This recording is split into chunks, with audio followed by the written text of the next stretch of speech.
बिहार में चुनाव की तारीखों का ऐलान हो चुका है और राजनीतिक गलियारों में अब हवाएं तेज चलने लगी हैं।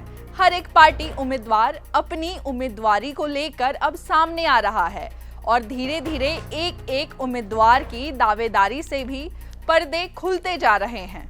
बिहार तो वैसे भी राजनीति का केंद्र रहा है और अब ऐसे में लोगों के लिए नए नए नाम चुनाव में लड़ने की लिस्ट में आते जा रहे हैं, जिनको सुनकर लोग खुद चौंक रहे हैं।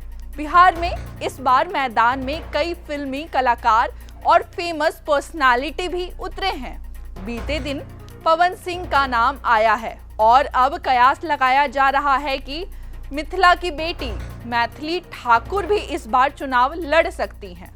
मिथिला की बेटी और देश विदेश में अपनी सुरीली आवाज का जादू बिखेरने वाली मैथिली ठाकुर बीजेपी में शामिल हो गई हैं और ऐसा कहा जा रहा है कि उन्हें अलीनगर या फिर बेनीपट्टी विधानसभा सीटों में से किसी एक चुनावी मैदान में उतारा जाएगा। ऐसे में अगर वे अलीनगर सीट से चुनावी मैदान में उतरती हैं तो उनके जीतने की संभावनाएं भी ज्यादा हैं। यूं तो मैथिली ठाकुर किसी परिचय की मोहताज नहीं है। अपनी शास्त्रीय आवाज की जादू से वे देश विदेश में मशहूर हो चुकी हैं। अब अगर ये कयास सही हुए तो मैथिली ठाकुर उन नामों में शामिल हो जाएंगी जिन्होंने राजनीति में अपने कदम कम उम्र में रख लिए हैं। बीजेपी नेता विनोद तावड़े से मुलाकात के बाद उन्होंने अलीनगर या बेनीपट्टी में किसी एक सीट पर चुनाव लड़ने की इच्छा प्रकट की है। संभव है उन्हें इन दोनों में से ही किसी एक सीट से लड़ाया जाएगा।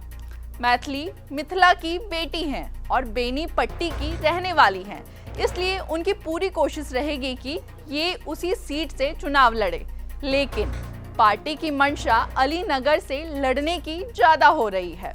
इसका कारण है अलीनगर सीट पर भाजपा की थोड़ी पहुंच कम है।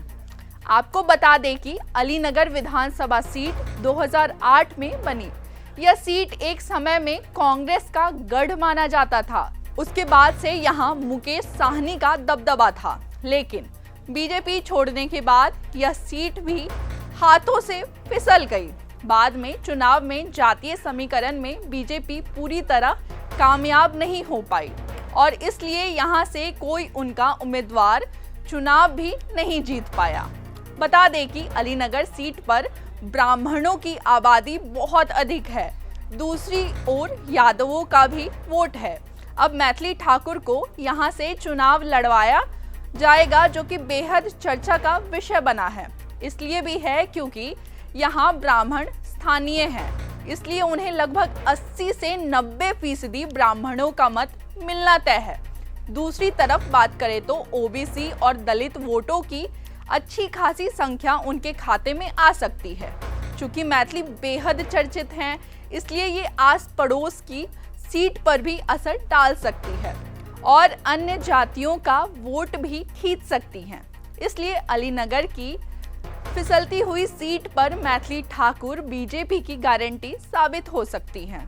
अब देखना ये होगा कि मैथिली क्या इस बार बीजेपी के लिए मिथिला का वोट ला पाती हैं और क्या जीत का अंतर इस बार मैथिली के आने से बीजेपी को फायदा पहुंचाएगा। ये देखना एक दिलचस्प बात होगी।